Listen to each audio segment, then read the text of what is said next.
He told me not to make a big thing of it, so I hope that was understated. So, ladies and gentlemen, your best man, Mr. Nick. Is this working? Can you hear me? Yeah. Alright, Sam. Alright, here we go. Ladies and gents, family and friends. Looking around the room, I recognise most of you. But for those who don't know who I am, my name's Nick. I'm the groom's older, skinnier, more follically challenged, and soon will become clear, less witty older brother. I must start off by saying though, sincerely, all the bridesmaids and Lou, you look absolutely amazing today. Well done.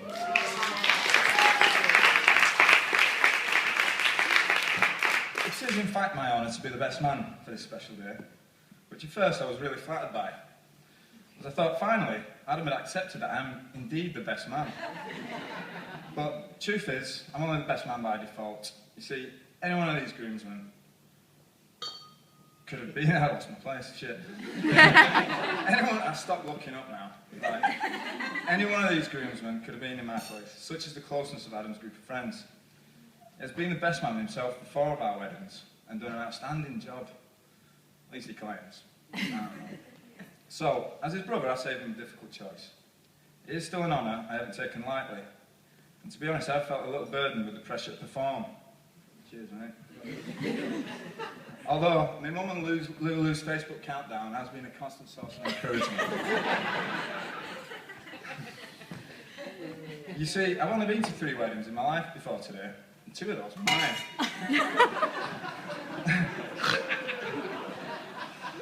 So I started to troll the internet for some inspiration, and after a few hours I found some really, really good stuff. But then I realised I was supposed to be writing a speech.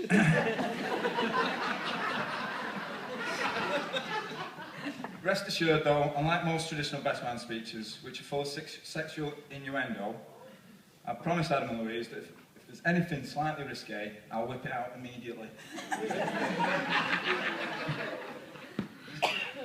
So where's that? Believe it or not, Adam was a really cute little baby, with big blue eyes and chubby little cheeks. He wouldn't go anywhere without his Pooh Bear and his security blanket. Thankfully, Louise has made him get rid of them in their new house.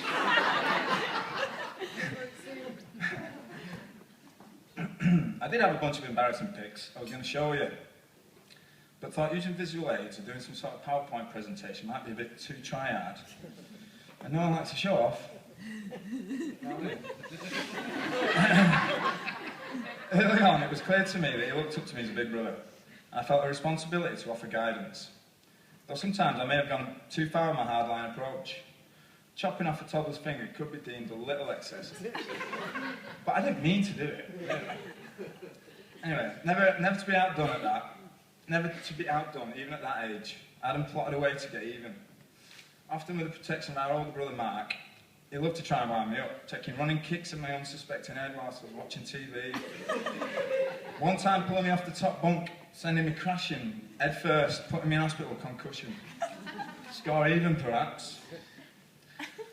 I tried to guide him better as time progressed, teaching him how to play football in the back garden, in the street, even in the house. Apologies, Mum, for the muddy gardens and smashed windows. I would time his sprints to the shop, to get me my midget gems and the like, to see if he could beat his best time. Skills I'm sure helped him become an aspiring talent and prominent force in Ladybridge matches on top field. And definitely the second best footballer that Ladybridge and Dean schools ever produced. With last name Patton, anyway. He followed in my passion for Man United, with posters all over his wall and playing a similar role on the wing. Adam idolised Lee Sharp. He copied his curtains hairstyles and even celebrated his goals with the same ridiculous dance. He started many dodgy haircuts and even more cringe-worthy dances, but more about that later. This infatuation would actually earn him a visit from his hero. Hearing about the young lad who idolised him from our mutual family doctor, Sharpie actually showed up on our doorstep and signed posters in his bedroom. Although I was already in America at this point, I can't confirm what actually went on in that room. Though it certainly was a bit of a Jimmy Fix-It moment.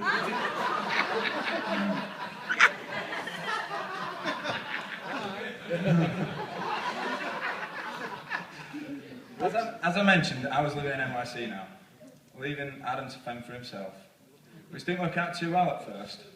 Spectacularly failing his A-levels, including the infamous English exam, where rather than answer questions about Chaucer, Adam mused over England's starting lineup late that day in the World Cup, even posing some of his own questions for the examiner. Fucking clown. All leading to a series of high-flying jobs, the first of which was a brief stint at McDonald's, where Adam proceeded to cover himself head to toe with strawberry milkshake within the first 15 minutes of the shift. Nothing kinky in that, by the way, just totally clumsy. Another early highlight of his career was to lead a strike at Christine's Luxury Pastries, which resulted in some of his fellow employees getting fired. Adam survived on the basis that he was the only one who could count. After that, he set up his first business, selling counterfeit DVDs in the local pubs. This piqued Adam's interest in IT, computers, and all things Apple. In typical fashion, he became obsessed. And before we knew it, he had a degree in software engineering. This led him to a job at 2 Ergo where he met Louise, where their shared love for Man United and expensive women's shoes was a match made in heaven.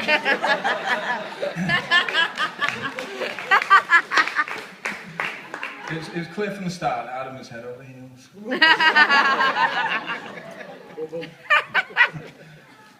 All through my time in New York, I've always tried to stay in close contact with Adam, including many hours spent on the phone, being his life coach and his psychiatrist. Coming back to see him growing up, and in person, it was clear he and I shared a lot of the same quirky traits and nervous tics, which I know you all know. Always fidgety, often anxious, super moody, easily stressed, bad-tempered, indecisive, ponderous, over-analytical, and really fucking hard on himself. All of which can be a bit much for the people to take when on our own. Never mind in a double dose, right, Louis? Sorry, man. But I have to say, since he's been with Louise, he's matured a lot, remedying many of those negative traits, and even now offering me guidance in life. Like I said, I missed out on some of his more formative years, including his heavy partying days. But from what I hear, and I've later experienced firsthand, Crazy Legs Patton is a bit of a dance floor legend.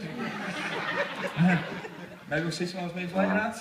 Oh, I don't know. Alright, I'll do it for you. As with most things Adam sets his mind to, he became really good at partying. Some exploits I've just heard about. Apparently Chapel used to let show off Adam's unique party trick involving a bucket. No idea what that was. But I had witnessed firsthand, a little later in life, Adam's partying prowess. Even in New York City, the city that doesn't sleep. On New Year's Eve at a big party in my house, he was the first person there, taking the piss out of some of the more gullible and slightly obnoxious Americans, without them even knowing it. At least that's what he thought.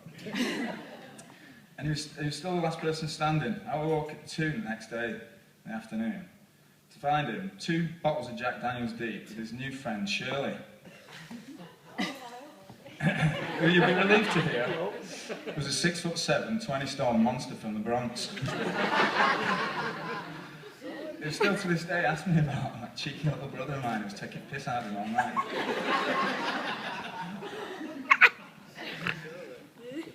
It was dark, I can tell. Now, my family and friends have always been very important to Adam. Being that our family is relatively small and spread out, I'm so happy to see he has such a quality group of friends who obviously have his back. It's been a real pleasure getting to know them all over the years, and even getting to know a different side of my brother through them. Like I said before, many of these friends could have easily been the best man. As such then, I'm happy to let you hear from these gents in their own words what Adam means to them.